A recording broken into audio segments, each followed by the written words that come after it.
আর অবশ্যই আমাদের নজর থাকবে, কারণ মোদির ঠাসা কর্মসূচি রয়েছে, প্রচার রয়েছে এবং পুরুলিয়ার দিকে নজর রাখতে হবে, কারণ ইতিমধ্যেই সভা মঞ্চে পৌঁছে গিয়েছেন প্রধানমন্ত্রী নরেন্দ্র মোদী। তিনি ইতিমধ্যেই পুরুলিয়ার সভা মঞ্চে রয়েছেন, সেই ছবি আপনাদের দেখাচ্ছি আমরা, সেই ছবি আপনারা দেখছেন। ইতিমধ্যে আজ 3টি সভা রয়েছে তার, পুরুলিয়া, বিষ্ণুপুর এবং মেদিনীপুরে, কিন্তু এই মুহূর্তে পুরুলিয়ার ছবিটা আপনাদের দেখাচ্ছি।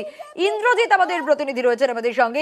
ইন্দ্রজিৎ, এই মুহূর্তে যে ছবি আমরা দর্শকদের দেখাচ্ছি তাতে প্রধানমন্ত্রী নরেন্দ্র মোদী তিনি ইতিমধ্যেই সভা মঞ্চে উপস্থিত হয়েছেন। বক্তব্য রাখার জন্য বিনীতভাবে অনুরোধ করছি আমাদের পুরুলিয়া জেলার জেলা বিজেপি। ইন্দ্রজিৎ, শোনা যাচ্ছে?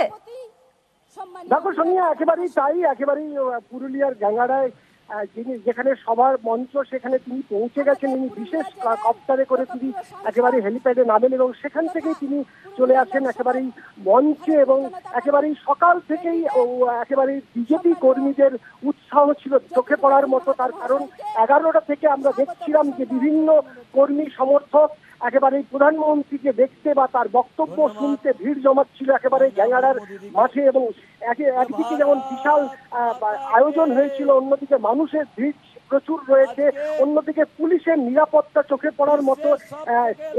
এসপিজি একেবারে স্পেশাল প্রোটেকশন গ্রুপের কমান্ডাররা একেবারেই ঘেরাপট দিয়ে একেবারেই প্রধানমন্ত্রীকে নিয়ে আসছেন একেবারেই হেলিপ্যাড থেকে একেবারে সভা মঞ্চের কাছে। এবং সেই একেবারেই নিরাপত্তা চোখে একেবারে নিরাপত্তা ছিল, কঠোর নিরাপত্তা ছিল পুরুলিয়া জেলা জুড়ে। এবং যেখানে সভা মঞ্চ সেখানে একদিকে যেমন রাজ্য পুলিশের নিরাপত্তা ছিল, তেমনি একেবারে কেন্দ্র বাহিনী ছিল, স্পেশাল প্রোটেকশন গ্রুপের একেবারে জওয়ানরা ছিল। ফলে স্বাভাবিকভাবেই একেবারেই প্রধানমন্ত্রী তিনি বক্তব্য রাখবেন আর কিছুক্ষণের মধ্যে। এবং সাধারণ মানুষ বা একেবারেই যারা মোদীকে বা প্রধানমন্ত্রীকে দেখতে গেছেন তারা তিনি কি বক্তব্য রাখছেন, কি বলছেন, এবং পুরুলিয়া লোকসভা কেন্দ্রের প্রার্থী জ্যোতির্ময় মাহাতোর সমর্থনে তিনি আজকে এই সভা করছেন, এই সভা থেকে তিনি কি বার্তা দেন পুরুলিয়া লোকসভা কেন্দ্রের ভোটারদের, সেই দিকেই চেয়ে রয়েছে একেবারেই সাধারণ মানুষ। বেশ ইন্দ্রজিৎ, অবশ্যই নজর থাকবে। জ্যোতির্ময় সিং মাহাতো পুরুলিয়ায় বিজেপি প্রার্থী এবং জমি ধরে রাখতে মরিয়া বিজেপি।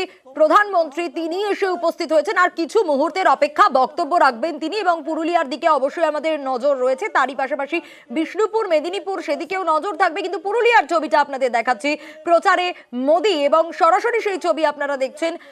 বিজেপি প্রার্থী জ্যোতির্ময় সিং মাহাতো এবং তার হয়েই, তার সমর্থনেই প্রচার। এবং এই প্রচারে মোদী আজ কি বক্তব্য রাখেন, সাধারণ মানুষের উদ্দেশ্যে কি বার্তা দেন, সেদিকেই অবশ্যই নজর থাকবে প্রত্যেকের। এবং পুরুলিয়ার দিকে আমরা নজর রেখেছি। অমিত আমাদের অপর প্রতিনিধি রয়েছেন আমাদের সঙ্গে। অমিত, এই মুহূর্তের ছবিটা আমরা দর্শকদের দেখাচ্ছি, প্রধানমন্ত্রী পৌঁছে গিয়েছেন, বক্তব্য রাখবেন আর সময়ের অপেক্ষা। বিজেপি প্রার্থী জ্যোতির্ময় সিং মাহাতো, একেবারে জমি ধরে রাখতে মরিয়া বিজেপি।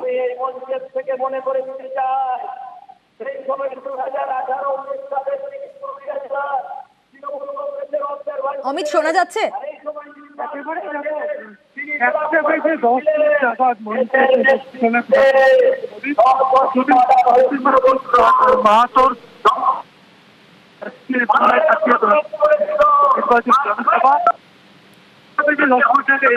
বেশ অমিত, বেশ, তোমার আওয়াজ একেবারে স্পষ্ট আসছে না। আমরা নজর রেখেছি পুরুলিয়ার দিকেই, প্রচারে মোদী এবং তার বক্তব্য রাখা সময়ের অপেক্ষা। কাশীপুরে আমরা ঝুলন্ত দেহ দেখেছি এবং দিনা কয়েক আগে পাড়াতেও দুটো